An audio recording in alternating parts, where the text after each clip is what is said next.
ঘরোয়া রান্না উইথ ব্লগে সবাইকে স্বাগত জানাই। আজ দুই রকম রেসিপি বানিয়ে দেখাবো, পালং শাক দিয়ে পরোটা আর কাসুন্দি আলুর দম। আমি কিভাবে এই রেসিপি বানাই সেটাই আপনাদের সাথে শেয়ার করছি। চলুন তাহলে রেসিপিটি শুরু করা যাক। এখানে পালং শাক সেদ্ধ করে নিয়েছি, দিয়ে জল ঝরিয়ে নিয়েছি, দিয়ে মিক্সির জারে দিয়ে দেব, দিয়ে এটা ব্লেন্ড করে নেব। এখানে দেখুন ব্লেন্ড করে নিয়েছি। একটা পাত্রের মধ্যে 1.5 কাপ আটা নিয়ে নিয়েছি আর দিয়ে দিলাম স্বাদ অনুযায়ী লবণ, দিয়ে শুকনো উপকরণ ভালো করে মিশিয়ে নেব। তারপরে দিয়ে দেব সাদা তেল, দিয়ে ভালো করে মিশিয়ে নেব। ভালো করে মিশিয়ে নেওয়ার পর এখানে হাতের মধ্যে মুঠো করে দেখব যে এটা ভালো করে মাখানো হয়ে গেছে কিনা। হাতের মধ্যে মুঠো হয়েছে, তার মানে এটা ভালো করে মাখানো হয়ে গেছে। দিয়ে এর মধ্যে পালং শাক বাটা দিয়ে দেব। দিয়ে দেওয়ার পর পালং শাক বাটা দিয়ে প্রথমে আটা মেখে নেব। তারপরে মিক্সিতে যে পালং শাক বেটেছিলাম তাতে জল দিয়ে সেই জলটা আটার মধ্যে দিয়ে দেব আর আটা মেখে নেব। এখানে দেখুন আটা সুন্দরভাবে মাখানো হয়ে গিয়েছে। দিয়ে ওপর থেকে সাদা তেল ভালো করে লাগিয়ে দেব। লাগিয়ে দেওয়ার পর এটা ঢাকা দিয়ে রাখবো 30 মিনিটের জন্য। অপরদিকে কড়াই গরম করে তাতে সর্ষের তেল দিয়ে দেব।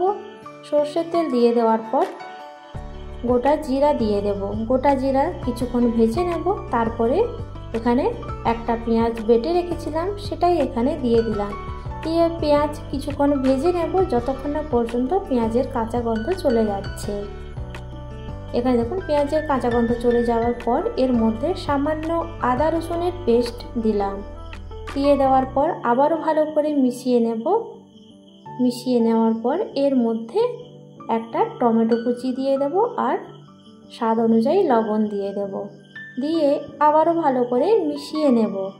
ভালো করে মিশিয়ে নেওয়ার পর এর মধ্যে হলুদ গুঁড়ো, লঙ্কার গুঁড়ো, ধনে গুঁড়ো আর জিরা গুঁড়ো দিয়ে সামান্য জল দেব। জল দিয়ে ভালো করে মিশিয়ে নেব। ভালো করে মিশিয়ে নেওয়ার পর এর মধ্যে আগে থেকে আলু সেদ্ধ করে রেখেছিলাম দুটো, সেটাই এখানে দিয়ে দিলাম। দিয়ে দেওয়ার পর মশলার সঙ্গে আলু ভালো করে মিশিয়ে নেব। মিশিয়ে নেওয়ার পর আবারও সামান্য জল দেব। জল দিয়ে কষিয়ে নেব।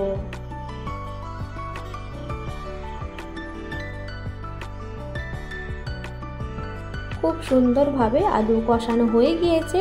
এর মধ্যে আগে থেকে কাজু, চারমগজ আর 1 চামচ টক দই দিয়ে বেটে রেখেছিলাম, সেটাই এখানে দিয়ে দিলাম।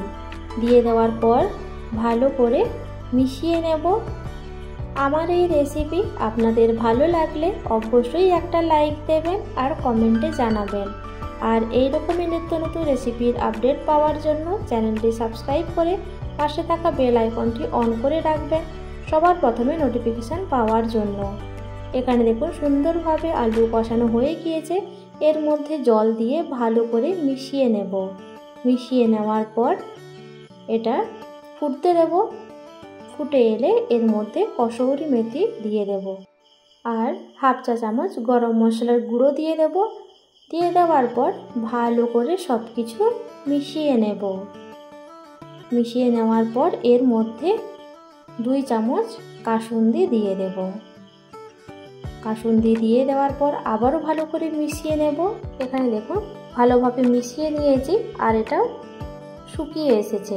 এই পর্যায়ে গ্যাসের ফ্লেম অফ করে দিয়ে এটাকে সাইডে রেখে দেব। আর এইদিকে আটা মেখে রেখেছিলাম, 30 মিনিট হয়ে গিয়েছে। ঢাকনা সরিয়ে আটা আবারও ভালো করে মুথে নেব।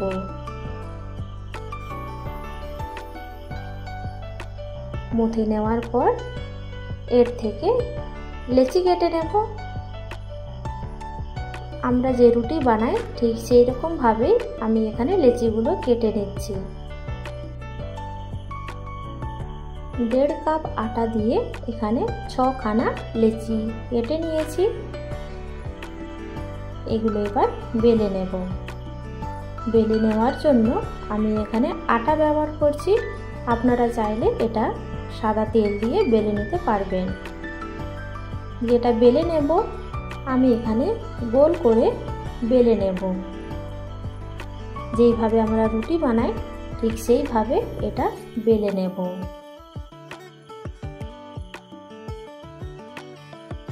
বেলে নিয়েছি, এইভাবে বাকি লেচি থেকেও বেলে নেব।